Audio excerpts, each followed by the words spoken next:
Jack had always enjoyed the quiet of his grandfather's farmhouse. Perched on the edge of a dense, endless forest in rural Pennsylvania, the house stood isolated, as if forgotten by time. He had come there to get away, to clear his mind after quitting his draining night shift job at the steel factory.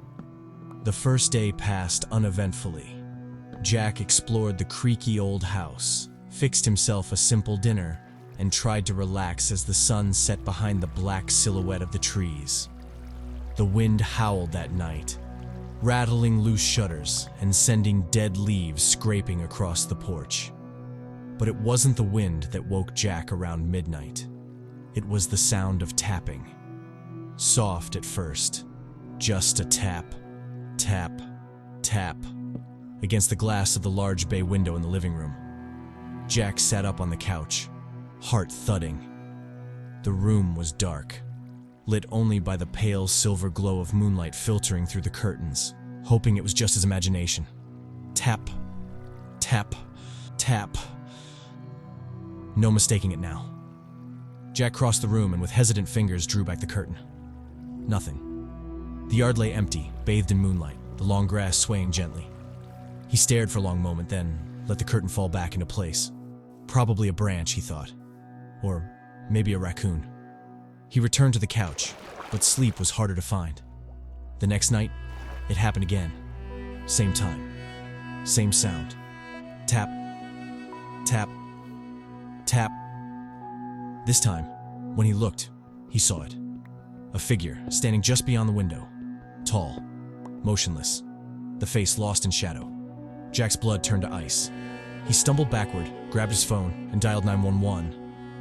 By the time the police arrived, 20 long, agonizing minutes later, the yard was empty. No footprints, no sign of anyone. Probably kids messing around, the officer said, though his eyes flicked nervously toward the dark forest beyond. Jack didn't believe it. There had been something wrong about the figure's stillness, something unnatural. He tried to shake it off the next day, tried to convince himself it was just fatigue, stress. The farmhouse was old, full of noises and shadows, but the third night was worse. Jack sat in the dark, waiting. The hours dragged by until at exactly 2:03 a.m. it began. Tap, tap, tap. He didn't go to the window. Couldn't bring himself to look. The sound went on, steady and relentless, as if whatever was out there knew he was listening. And then came a new sound. The back door rattling. Jack grabbed the hunting rifle from the closet, crept toward the kitchen. The doorknob jiggled, slow at first, then harder. "Who's there?" he shouted, voice cracking. Silence. Then a voice, low, whispering, right outside the door. "Let me in." Jack fired through the door, the blast echoing through the night. When the smoke cleared, the yard was empty. But when he turned around, the figure was inside, standing at the far end of the room, tall, shadowed, watching. Jack ran. He didn't remember grabbing his keys, didn't remember starting the truck, only remembered the terror, the sound of his heart pounding in his ears as he tore down the dirt road, the house shrinking in his rearview mirror. For a split second, as he rounded the bend, he saw it at the window, watching, waiting, and somewhere deep in his mind, Jack knew it would always be waiting.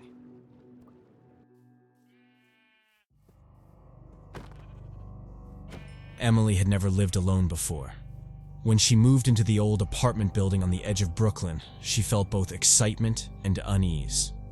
The rent was cheap, the place was small but cozy, and she told herself that the creaky floors and peeling paint. She unpacked boxes, set up her tiny kitchen, and listened to the city hum outside her window. But as the hour grew late and the traffic faded, she noticed something else. Usual city noise.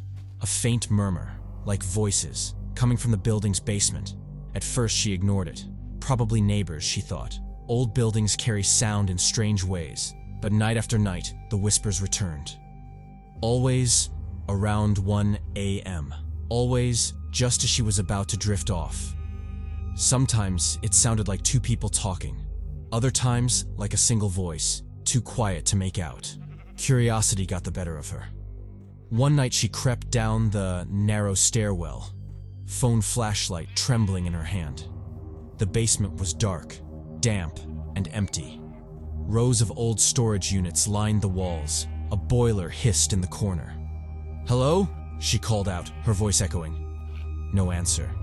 She almost convinced herself she'd imagined it, until she played back a recording she'd made. On the audio, beneath her own voice, a whisper. "Get out, before it's too late." Emily's blood ran cold. She went to the landlord the next morning.